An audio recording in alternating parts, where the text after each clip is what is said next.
Now, if you're hoping to learn more about King Charles III and his upbringing, you are in luck. The new documentary, King Charles, The Boy Who Walked Alone, premiered on Paramount Plus this week. The 90-minute film provides viewers with an unprecedented look at the life of the British monarch through interviews with his former friends, schoolmates, and private staff. But it was almost impossible for him to have friends because anybody who was deemed to be a friend of the prince's was teased brutally as well, so people tended to avoid it. He used to have a duffel coat, a blue duffel coat, and he would have his hands in his pockets and he would pull the duffel coat in front of him and be walking by himself. And that's very much an image that I have of him. Joining us now is the gentleman you just saw featured in that clip, Johnny Stonborough. He attended boarding school with King Charles.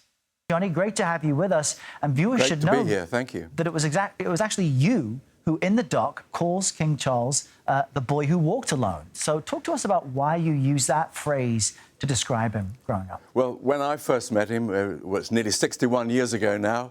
We were both 13 years old at a new school. And he was a very lonely, very introverted little boy then. Why?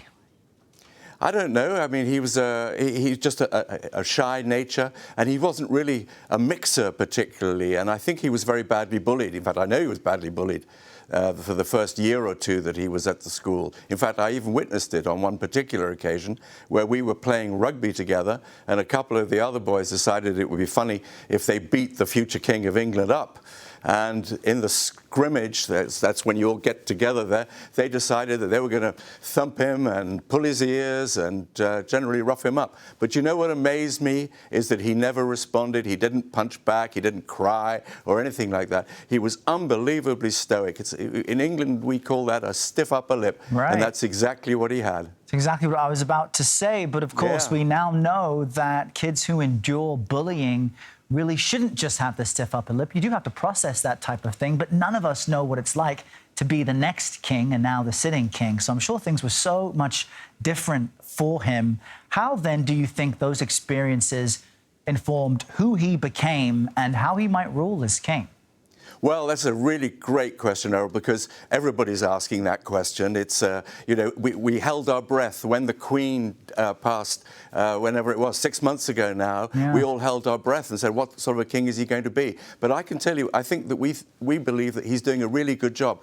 And, you know, he has great empathy. And one of the things that I think that happened when he was at school was that he sort of understood somehow that, you know, that he suffered and other people maybe don't have it quite so easy as he's had it, and he recognizes that.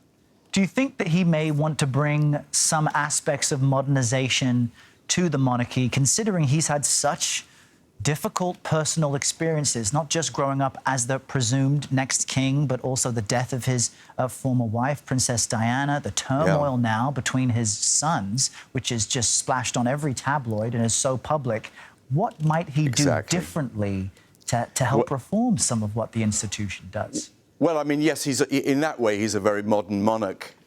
He's also very interested in the environment and very committed to the environment. Right. And he is trying to bring the monarchy into the 21st century. He's made a lot of changes there. But he's also got to deal with all his personal family problems under the bright light of publicity, which must be terrible.